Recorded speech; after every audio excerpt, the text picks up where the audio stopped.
ओम शांति। ओम शांति। ओम शांति। आज प्यारे बाबा की 21 तारीख की महावाक्य है। आज बाबा ने हम बच्चों को समझाया, बच्चे बाबा से सर्व संबंध जोड़ने हैं। बाबा से सर्व संबंध में बच्चे कहते हैं बाबा तो बाप ही हमारा, लेकिन आजकल लौकिक में बच्चों से ज़्यादा मोह रहता है। तो बाबा कहते हैं बच्चे मुझे अपना बच्चा बना लो। जीवन भर माँ बाप कमाते हैं किसके लिए? बच्चों के लिए। बच्चों के जन्म लेते ही माँ बाप अपने सुखों का त्याग कर देते हैं। तो क्या हम बाबा पर इतना बलिहार हैं? तो बाबा ने आज हम बच्चों को यही बात समझाई है कि बाबा से हमें सर्व संबंध जोड़ने हैं। बाबा बाप भी है, सखा भी है, माता भी है और साथ साथ बच्चा भी है। बच्चा बना के उस पर बलिहार जाना है। तो बाबा बोले मीठे बच्चे, तुम्हारे पास जो कुछ है उसे ईश्वरीय सेवा में लगाकर सफल करो। कॉलेज कम हॉस्पिटल खोलते जाओ। मीठे बच्चे, तुम्हारे पास जो कुछ है उसे ईश्वरीय सेवा में लगाकर सफल करो। कॉलेज कम हॉस्पिटल खोलते जाओ। प्रश्न है, तुम बच्चों का शिव बाबा से कौन सा एक संबंध बहुत रमणीक और गुह्य है? तुम बच्चों का शिव बाबा से कौन सा एक संबंध बहुत रमणीक और गुह्य है? बाबा बोले, तुम कहते हो शिव बाबा हमारा बाप भी है तो बच्चा भी है, परंतु बाप सो फिर बच्चा कैसे? यह बहुत रमणीक और गुह्य बात है। तुम उन्हें बालक भी समझते हो क्योंकि उन पर पूरा बलिहार जाते हो। सारा वर्षा पहले तुम उनको देते हो। इस समय सारा वर्षा, इस समय है ही क्या वर्षे के रूप में? बुराइयां, पुराना कखपन ना। बाबा ने कहा तुम इस समय मुझे देते हो, मैं उसको ट्रांसफर करके सब बढ़िया बना देता हूँ। तो बाबा कहते हैं बच्चे, इस समय तुम मुझे सारा वर्षा पहले तुम उनको देते हो जो शिव बाबा को अपना वारिस बनाते, वही 21 जन्मों का वर्षा पाते।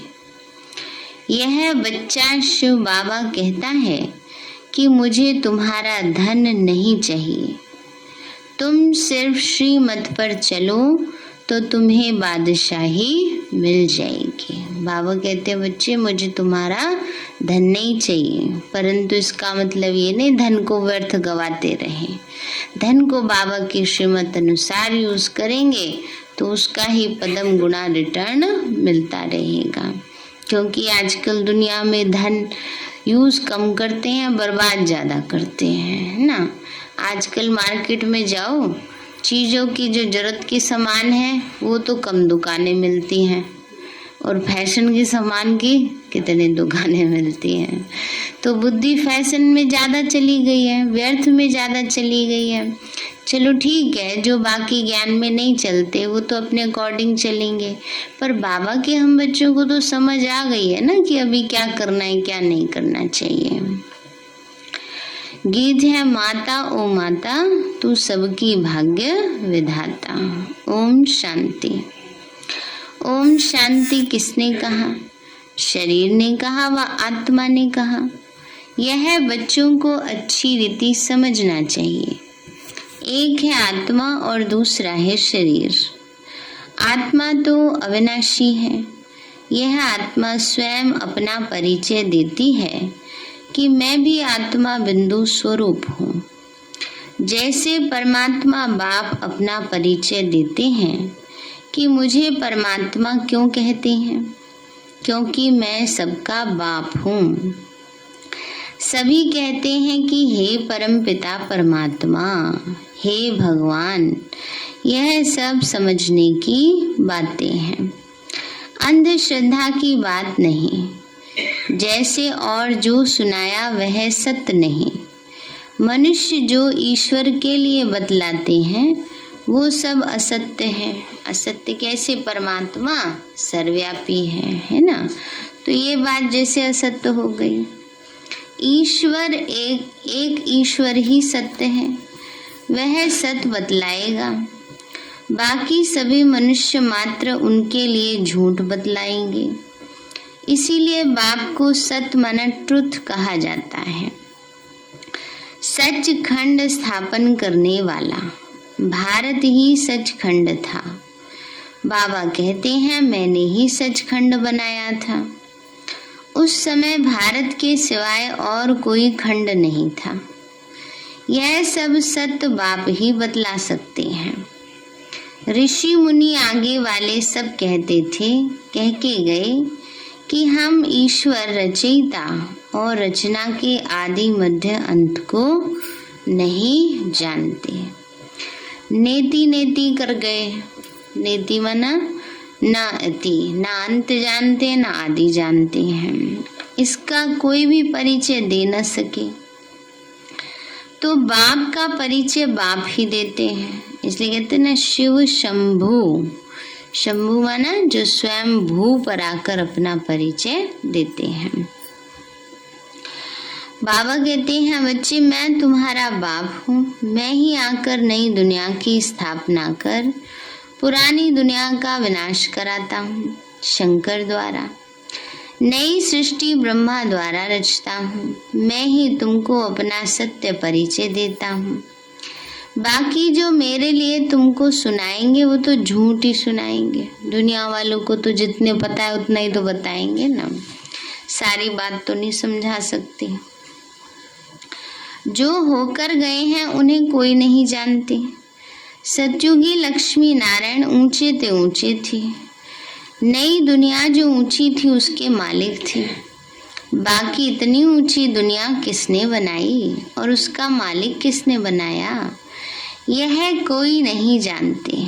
बाप जानते हैं। जिन्होंने स्वर्ग की राजाई का वर्षा लिया होगा उनकी बुद्धि में ही यह बातें बैठेंगी। बाबा ने कहा जिन्होंने वर्षा लिया होगा उनकी बुद्धि में ही बातें बैठेंगी। गाते भी हैं तुम मात पिता हम बालक तेरे, तुम्हारी कृपा से सुख घनेरे। यह किसके लिए गाते हैं? लौकिक के लिए या पारलौकिक के लिए? बाबा कहते हैं बात किसके लिए गाएंगे? पारलौकिक के लिए। लौकिक माँ बाप तो स्थूल सुख दे सकते हैं, उसमें भी बच्चे के भाग्य में ना हो तो माँ बाप क्या कर लेंगे, है ना। तो बाबा कहते हैं बच्चे ये है पारलौकिक के लिए। लौकिक की तो ये महिमा हो न सके। सतयुग में भी यह महिमा किसी की हो न सकी। तुम यहाँ आए हो उस मात पिता से 21 जन्मों के सुख घनेरे का वर्षा लेने, राज्य भाग्य का वर्षा लेने। तो भगवान है ही रचयिता, तो उनके साथ माता भी होगी ना। यहाँ तुम बच्चे कहते हो हम माता पिता के पास आए हैं, यहाँ कोई गुरु गुसाई नहीं है। बाबा ने कहा यहाँ बाप और बच्चे का संबंध है, कोई गुरु चेले का नहीं है, कोई गुरु गुसाई नहीं है। बाबा ने कहा बच्चे बाबा कहते हैं तुम मेरे से फिर से स्वर्ग का वर्षा ले रहे हो। ले रहे हैं ना, या सोचते हैं पता नहीं बाबा स्वर्ग में भेजेंगे कि नहीं।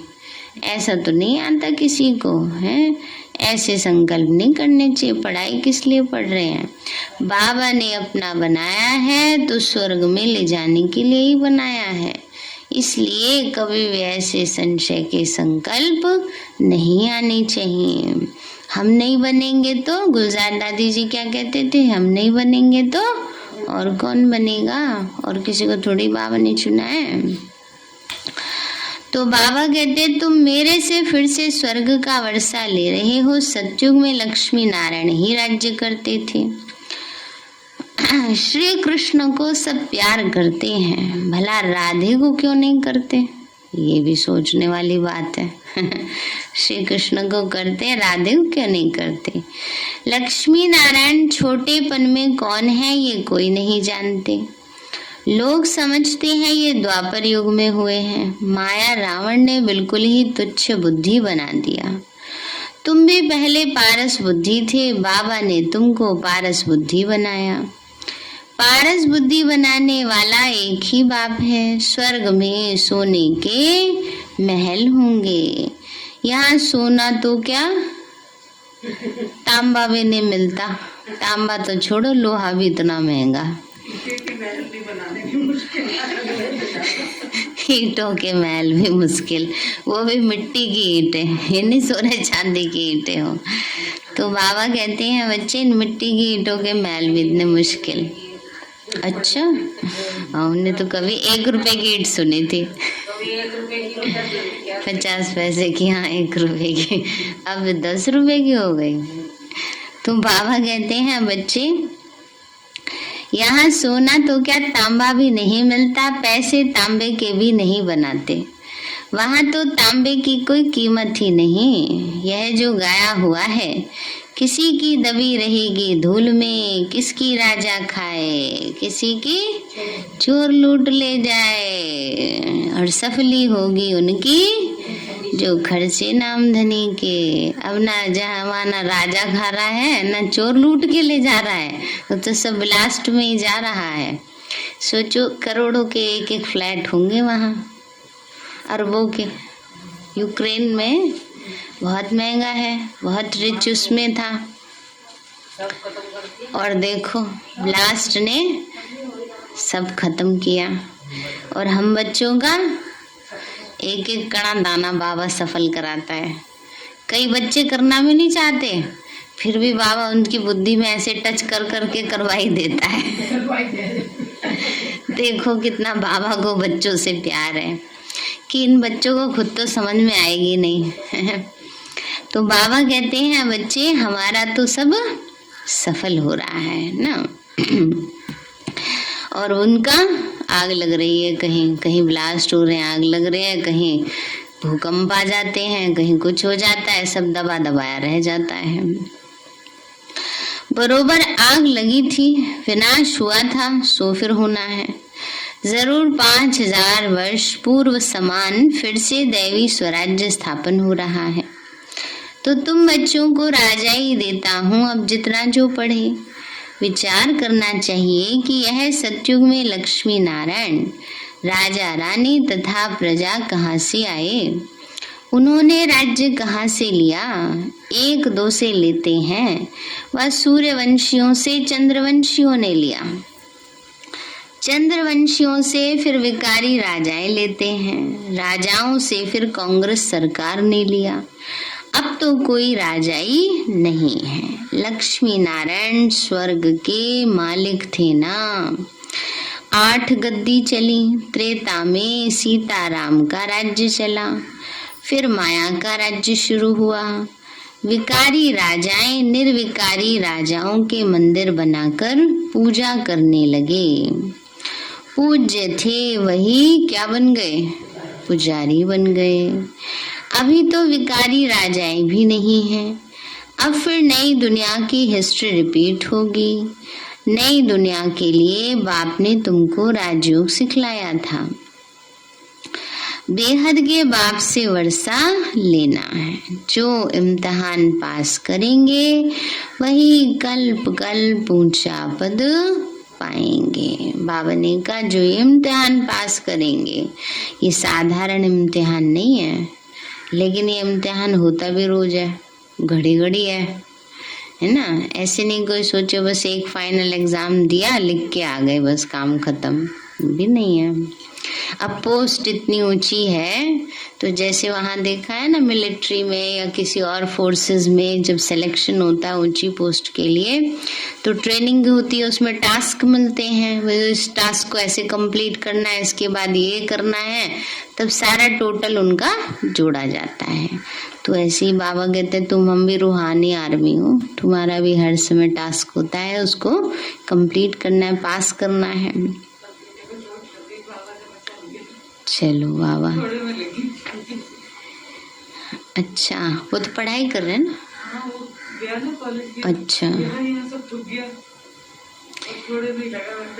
बाबा, हाँ बाबा ने कहा ये है पढ़ाई गीता पाठशाला। वास्तव में इसको गॉड फादरली यूनिवर्सिटी कहना चाहिए, क्योंकि इनसे ही भारत स्वर्ग बनता है, परंतु इस बात को सभी समझते नहीं हैं। कुछ देरी है, आगे चलकर प्रभाव निकलेगा। ये सब शिव बाबा ही समझाते हैं। शिव बाबा कहें या आज क्या बन के आया बाबा? बच्चा। शिव बालक कहें। शिव बाबा भी है तो माँ भी है। अगर शिव भगवान माँ न होती तो तुम ऐसे क्यों पुकारते? तुम माता पिता हम बालक तेरे। बुद्धि काम करती है, शिव भगवान बाप भी है तो माँ भी है। अब बताओ शिव को माँ है? शिव को माँ है? अरे शिव बाबा की माए आप नहीं हो? शिव बाबा को आज ही तो अभी तो बच्चा बनाया, भूल गए इतनी जल्दी? तो बाबा कहते शिव बाबा तुम्हारा बच्चा है कि नहीं है? बनाया नहीं है, पक्का पक्का। तो जो कहते हैं शिव बाबा हमारा बाप भी है बच्चा भी है, वो हाथ उठाओ। है? हाँ, आपने नहीं बनाया? उल्टा हाथ क्यों उठा रही हो? अच्छा, आज अभी तक बनाया नहीं था। बाबा तो पूछते भी थे कितने बच्चे आपके? तो कितने बच्चे हैं? बाबा को मिला के 3 हुए ना?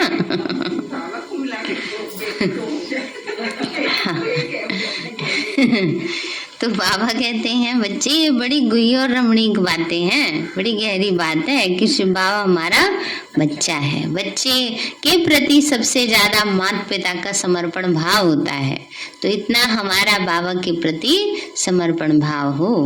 बड़े हो जाते हैं तो माँ बाप को थोड़ा फिर भी भूल जाते हैं, लेकिन बच्चों को नहीं भूला जाता। कहेंगे इनकी तो जिम्मेवारी हमारे ऊपर ही है ना, तो इसलिए बाबा कहते इतना समर्पण भाव बाबा के प्रति हो। सबसे अच्छा है, सबसे लायक है। हाँ, उसके जैसा बच्चा तो मिलना ही मुश्किल। तो बाबा ने कहा शिव बाबा तुम्हारा बच्चा है? पूछ रहे हैं बाबा। जो कहते हैं शिव बाबा हमारा बाप भी है बच्चा भी है, वो हाथ उठाओ। ये बहुत रमणीक और गुह्य बात है। बाप सो फिर बच्चा कैसे हो सकता है? वास्तव में कृष्ण ने तो गीता सुनाई नहीं। वह तो माँ बाप का एक ही बच्चा था। सतयुग में तो मटकी आदि फोड़ने की बात ही नहीं। कौन सी मटकी फोड़ी फिर? यह है रहस्यों की मटकी। मटकी फोड़ी ना श्री कृष्ण दिखाते हैं, अरे खाओ तो खाओ, मक्खन फोड़ और देते थे। और जिसके घर में इतना मक्खन हो, जिसकी 100 पता नहीं कितनी 1000 गायें हो, वो दूसरे के घर में चुराने जा रहा है। कितनी वंडरफुल बात, कितना बड़ा राज है इसमें कि माया ने जो चुरा लिया है उसको वापस बाबा लेते हैं और सारे रहस्यों की मटकी फोड़ते हैं। क्या राज? कि आत्मा निर्लेप नहीं है, परमात्मा सर्वव्यापी नहीं है, पतित पावनी गंगा नहीं है। ये सब क्या है? बड़े गहरे राज हैं। इनकी मटकी बाबा ने फोड़ी। फिर दिखाते हैं चीड़ चुराया। अरे सतयुग में इतने सेंसलेस बच्चे होंगे क्या? किसी कपड़े लेके भाग जाएंगे? ये क्या है? ये देह जो वस्त्र है, इस वस्त्र से न्यारा होना बाबा हमें सिखाते हैं। तो बातें सारी शिव बाबा के लिए थी, लेकिन श्री कृष्ण का नाम डालने से उसको बच्चे रूप में दिखा दिया, क्योंकि बाबा अभी क्या कहते हैं, मुझे अपना बच्चा बना लो। तो ये सारी बातें भक्ति में जितनी याद रही उतनी फिर द्वापर से लिखना शुरू कर दिया। तो बाबा ने आके सारे राज हमें बताए हैं। तो बाबा ने कहा गीता सुनाई है शिव ने, उनको बालक भी समझते हैं क्योंकि उन पर बलिहार जाते हैं। नचाती थी गोपिकाएं श्री कृष्ण को, अच्छा मक्खन तो दे देंगी, पहले थोड़ा डांस तो कर ले। तो ऐसे ही बाबा कहते हैं ज्ञान डांस करवाते हैं, देखो बाबा के बुला लेती हैं। तो बाबा ने कहा बच्चे गीता सुनाई, उस पर बलिहार जाते हैं, सारा वर्षा उनको देते हैं। तुम गाते भी थे शिव बाबा आप आएंगे तो हम बलिहार जाएंगे। अब बाबा कहते हैं तुम मुझे वारिस बनाएंगे तो मैं तुमको 21 जन्मों के लिए वारिस बनाऊंगा। अभी मुझे बच्चा बना लो तो मैं तुम्हें जन्म जन्म का भाग्य दे दूंगा। वो कहानी देखिए उसकी, एक बार श्री कृष्ण के घर में वो आई, फल वाली आई, आवाज लगा रही थी, उसके फल नहीं बिके थे ना। तो वो श्री कृष्ण उसकी यहाँ पर कि आज मेरी बोनी नहीं हुई, उनके घर में बैठ जाती है जाकर के कि आज मेरी बोनी नहीं हुई है, तू ही कुछ ले ले ना। तो कहा ठीक है।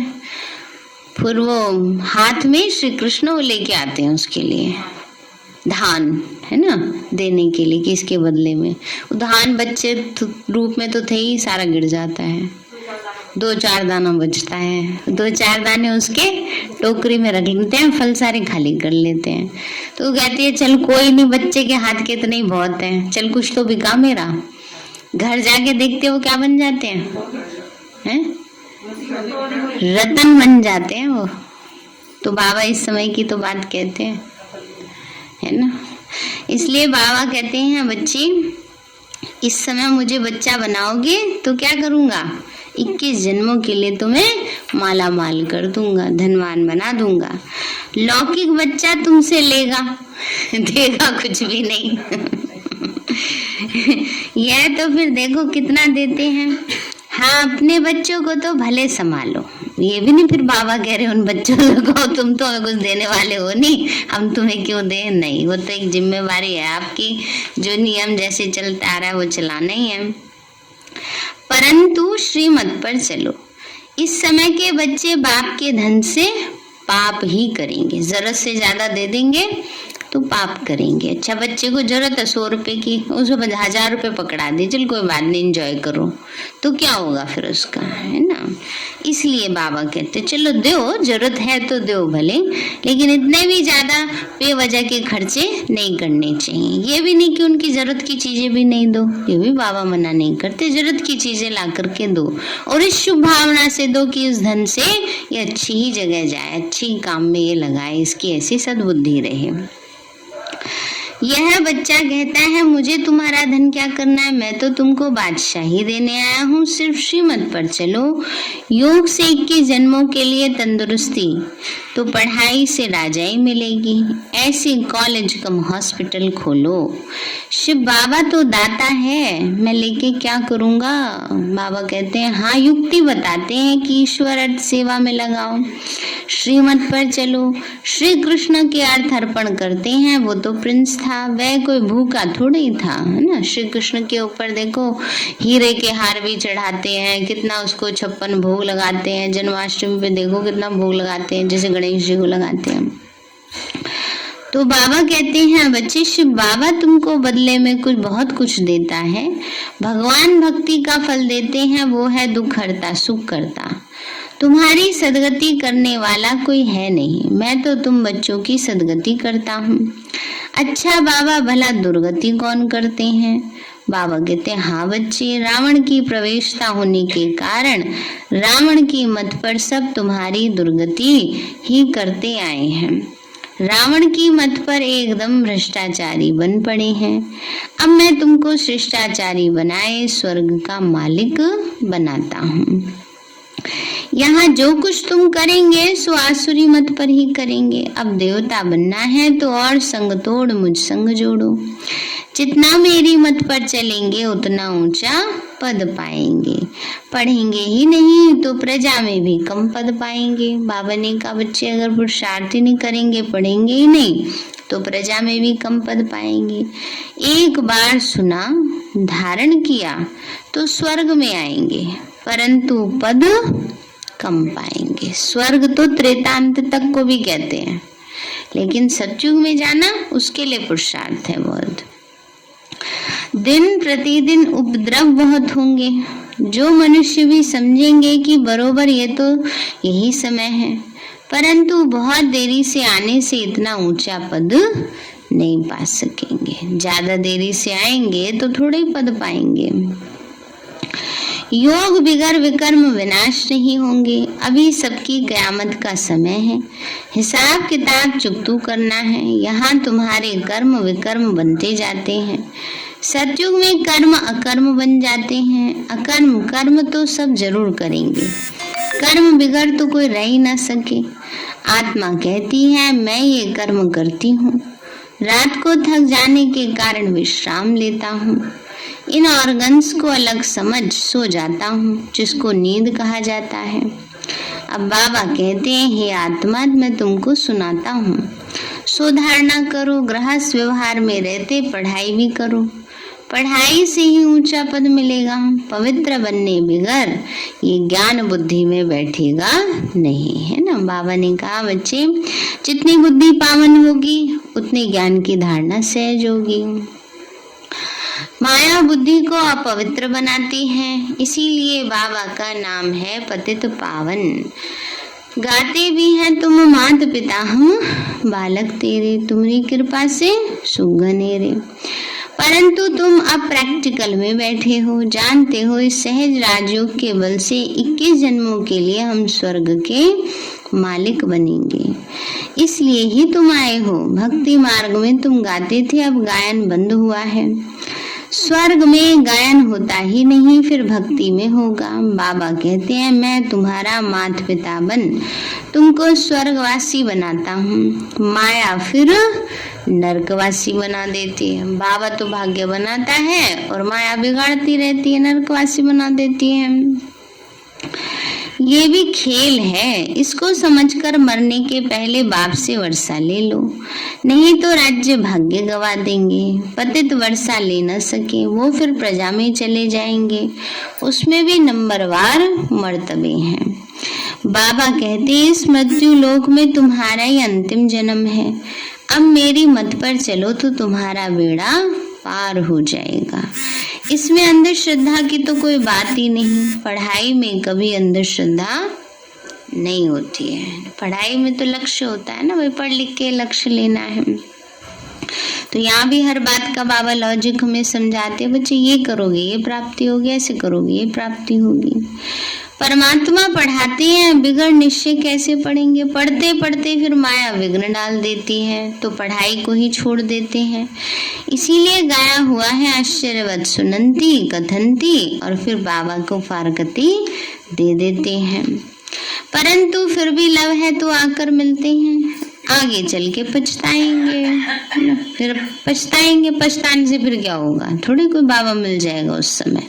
अब कोई पहले छोड़ के चले गए, अब तो कुछ भी इतना है ही नहीं। चलो जो बाबा के बच्चे चल रहे हैं वो तो ज्ञान में चल ही रहे हैं, प्राप्ति कर ही रहे हैं, लेकिन कोई सोचे पहले जितना सुख मिल जाएगा वो तो नहीं होगा ना। तो इसीलिए बाबा कहते फिर तो पछताना ही रह जाएगा, क्योंकि उनके पास वो समय था, वो स्थिति थी, तब उनको नहीं मिला।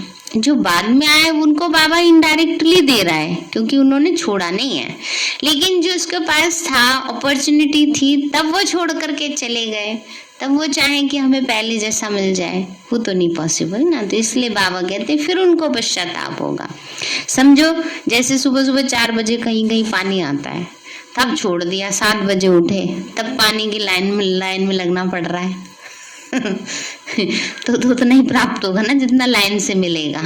फिर पछताएंगे कि आए 4 बजे उठ जाते ना, तब तो खाली कितना ही बह रहा था।